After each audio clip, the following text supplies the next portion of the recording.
Many, especially in Africa, refer to him as the African dream, whilst those in the West, he is the stone that was cast on the rock only to land on fertile grounds.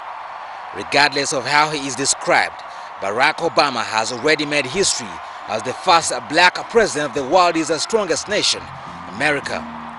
Color, eloquence, background and character may have played a lot in his race to stardom, but Obama's biggest stride, according to American ambassador to Uganda, Scot Delisi, does not merely lay in the fact that he shares African blood, but rather in what he does. Although he is an African American, he's an American.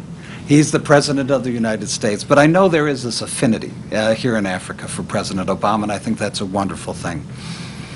I think President Obama, though, will be guided in looking at Africa not by the fact that his family has roots in Kenya or by the color of his skin. He'll be looking at our issues in Africa through the lens of what makes sense. The second inauguration of Barack Obama as the 44th President of America will take place on the Sunday, January 20th, 2013, marking the beginning of his second term with Joe Biden as a Vice President.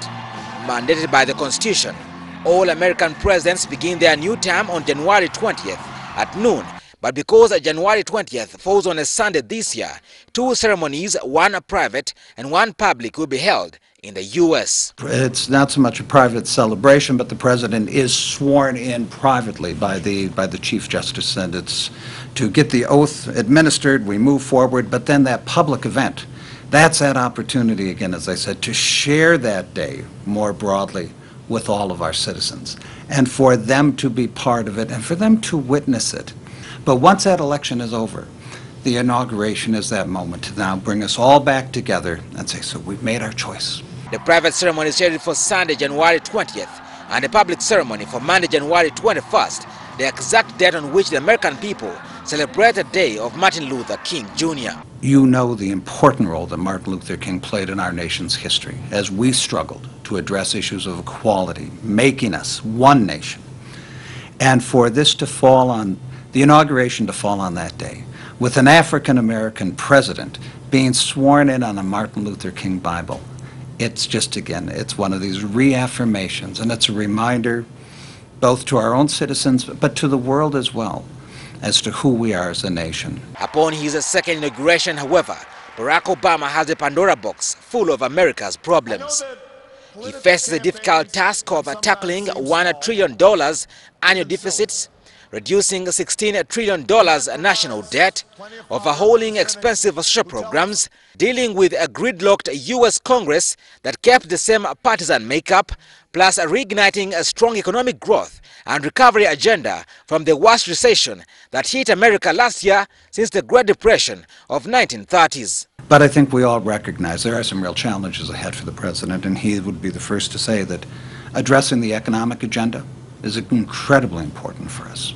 Our nation has made a significant recovery over the past 4 years, but there's still a lot of work to be done. And to get our economy on track and to address these fundamental issues of the role of government and budgets and all the rest, this is going to be a big challenge for him. Still on his domestic policy, Obama has other challenges, including the country's 7.9% jobless rate, the controversial subject of gun control, plus immigration reforms. Though according to Ambassador Scot Delisi, the president will also strengthen the country's foreign policy to boost national security, a matter which analysts say he dwelt on so much in his first term at the cost of his domestic policy. We have the ongoing challenges, as we wind down our troop presence in Afghanistan and looking at the future of that region of the world. I think that it's very interesting, and for me, my biggest interest, or greatest interest in many ways, is that the President in his first term very clearly defined a set of policy priorities for Africa and our engagement in Africa as well. And I know some people might have liked to have seen the President visiting Africa and being very visible here during his first term. However, not all of Obama's second-term puzzles are at home. The end to the war in Iraq and a drawdown of U.S. forces in Afghanistan present ongoing challenges, as do the civil war in Syria, political turmoil in Egypt, and instability and violence in northern Mali are just among other burdens that await him. Tomorrow, we look at the expectations of the African continent from Obama and the lessons African leaders can learn about the peaceful transition of power in America. Moses, for Television.